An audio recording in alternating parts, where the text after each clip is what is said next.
بسم الله الرحمن الرحیم. السلام علیکم ورحمت الله وبرکاته. د لټون ټي وي ډیرو ګرانو کتونکو او اوریدونکو امید لرم چې تاسو به ښه. په نننۍ ویډیو کې به تاسو سره ډیره د سبق او نصیحت نه ډکه یو واقعه شریک کوم. امید لرم چې دا واقعه به تاسو خوښ شي. ویل کېږي چې په خوا زمانه کې یو بادشاه و، د هغه ولونه وي. یو ورځ بادشاه ډیر زیات خوشاله وي او خپل وړ لونه راوغواړي. تاسو ته وکړي چې نن به تاسو نه یو پوښتنه کوم. که تاسو کې د چا جواب زما خوښ شو نو هغه ته به د هغه د خوښۍ انعام ورکوم. ټول په یو قطار کې ودرېږئ او زما د سوال جواب راکوئ چې تاسو له د خوراک او پیزار څوک درکوي. په وولونو کې شپږ لونه وي چې جی بابا جان هم تاسو چې سره کوي هغه مونږ خورو او هم تاسو چې سمون د اغوستو د پاره راکوي هغه مونږ اغوندو. هم تاسو په وجه زمونږ د مقام او رتبه ده. چې دا ووري د باچا ډیر زیات خوشاله شو او دوی ته د دوی د خوښۍ سيزونه ورکړل. کله چې د کشرۍ لور نمبر راغلو نو هغه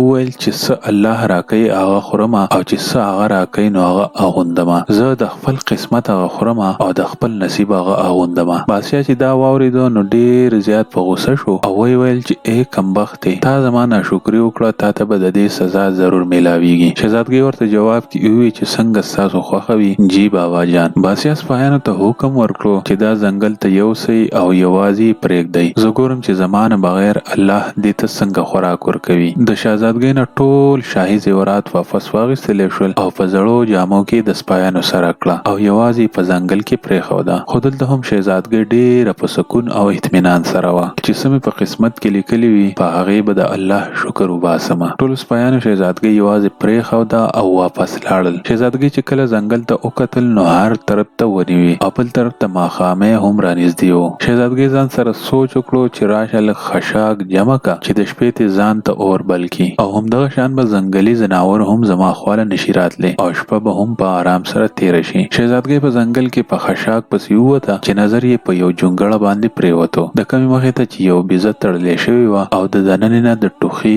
اواز راتلو. اول خو شهزادګۍ ډېره زیاته حیرانه شوه چې په دومره خشکه کې دا جونګړه د کوم طرف نه راغله. کله چې هغه دې جونګړې ته داخله شي نو څه ګوري چې یو بابا په یو کټ کې پروت دی او د اوبو اوازونه کوي. شهزادګۍ اخوا دېخوا وګوري او په یو ګوټ کې یو منګی په نظر راشي. هغه په ګیلاس کې اوبه واچوي او د ضعیف بابا لوی ورکي او شهزادګۍ د دې جونګړې صفایي شروع کړي. دا ضعیف بابا ته تپوس وکړي چې ای بچی ته څوک یې او په دې دومره لوی ځنګل کې ته یوازې څه کوې. شهزادګۍ هغې ته ټوله قصه وکړي او دا بابا ورته وایي چې بس بچی هم دلته پاتې شه، زه په ښار کې کار کوم او سبا به ځمه او 8 ورځې پس به بیا واپس راځم. دې جونګړه کې د خوراک سامان موجود دی، دا خوره او د مخامخ خوړ نه ځان ته په منګي کې اوبه راوړه. همدغه شان سهار هغه بابا ښار ته لاړ شي او دا شهزادګۍ یوازې پاتې شي په دې جونګړه کې. شهزادګۍ د بیزې نه شوده ولوشي او نیم ځان له وڅکي او نیم بهر کېږدي چې که چېرته په ځنګل کې کم ځناور اوږې پاتې شوی وي نو هغه به یې وڅکي او خپله دننه راشي او وده شي. سهار چې شهزادګۍ پاڅي نو د شودو لوښی خالي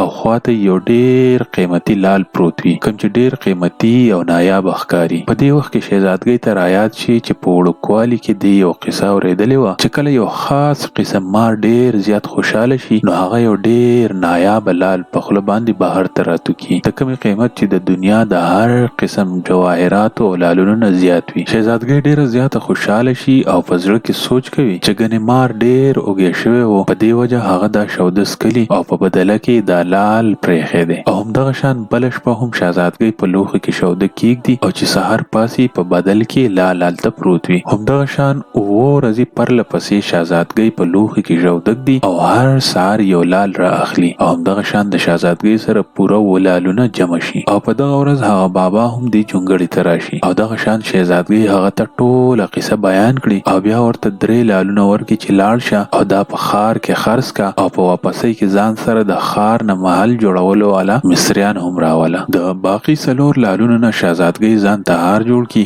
او په غاړه یې کړي او دغه شان په یو څو میاشتو کې په ځنګل کې یو عالیشانه محل جوړ شي په کومه کې چې دا بابا او شهزادګۍ پاتې کېږي. په دې محل کې د دنیا هر اسایش او سهولت موجود وي. شهزادګۍ په ځنګل کې یو فیکټري هم ولګوي کوم کې چې غریب خلک ځان له مزدوري کوي. همدغه شان په لږ وخت کې دا ځنګل په ښاریه کې بدل شي او خلک تر لرې لرې پورې د شهزادګۍ د مینې او احترام تعریفونه شروع کړي. دغه شان دا خبر بادشاه ته هم ورسی. د بادشاه په زړه کې یو تجسس پیدا شي چې ګوره دا به څوک وي او د کم ملک نه راغلی چې خلک یې دومره تعریفونه کوي. بادشاه د خپل سپایانو په خوله د شهزادګۍ ته د ملاقات پیغام راولېږي. کله چې د شهزادګۍ سپایان دا خبر شهزادګۍ ته ورسوي نو شهزادګۍ حکم جاری کړي چې بادشاه سلامت په یو شرط زما سره ملاقات کولی شي چې هغه سره د خپل ټولو لوڼو دلته راشي. ګرانو کتونکو سپایان لاړ شي او بادشاه ته دا جواب ورسوي. بادشاه یو ورځ د خپل لوڼو سره د شهزادګۍ محل ته لاړ شي او همدغه شان شهزادګۍ په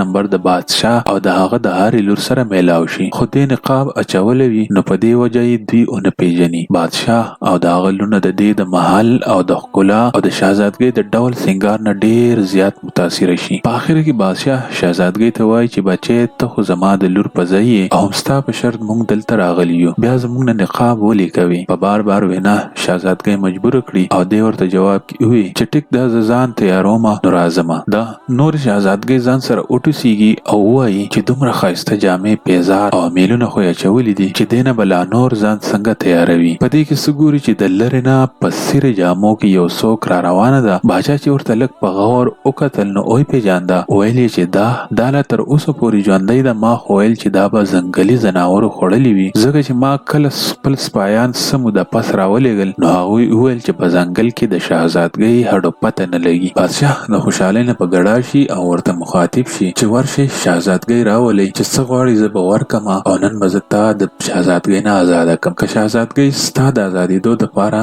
زما پوره بادشاهي هم غواړي زه ورته تیار یم. چې کله دا واوري نو شهزادګۍ وایي چې نه بابا جان، هم زه هغه شهزادګۍ یم، تاسو ته ما نه وویلې چې څه الله زما په قسمت کې لیکل دي هغه خورم او چې څه زما په نصیب کې دي هغه اغوندم. بس هم هغه الله نن مال دا مقام را کړی چې نن زه ستاسو نه زیاته مال او دولت والا یم. بیا ورته شهزادګۍ خپله ټوله قصه وکړي چې څنګه هغه دې مقام ته راورسېده او بیا ورته په خپله غاړه د لالونو غهار هم وروښایي. په کومه کې چې اوس هم 4 لالونه پاتې وي. چې دا واوري نو باقي شهزادګۍ په زړه کې ارمان وکړي چې ای کاش که په دغه وخت کې مونږ هم دا ویلي وی چې څه راکوي نو دا ټول الله راکوي. ګرانو کتونکو امید لرم چې دا ویډیو به ستاسو خوښه شوې وي. که په خپل سکرین باندې داسې مزید ویډیو راوستل غواړئ زموږ چینل لټون ټي وي سبسکرایب کړئ، بیل آیکون پریس کړئ، ویډیو لایک کړئ، خپل ملګرو سره یې شیر کړئ.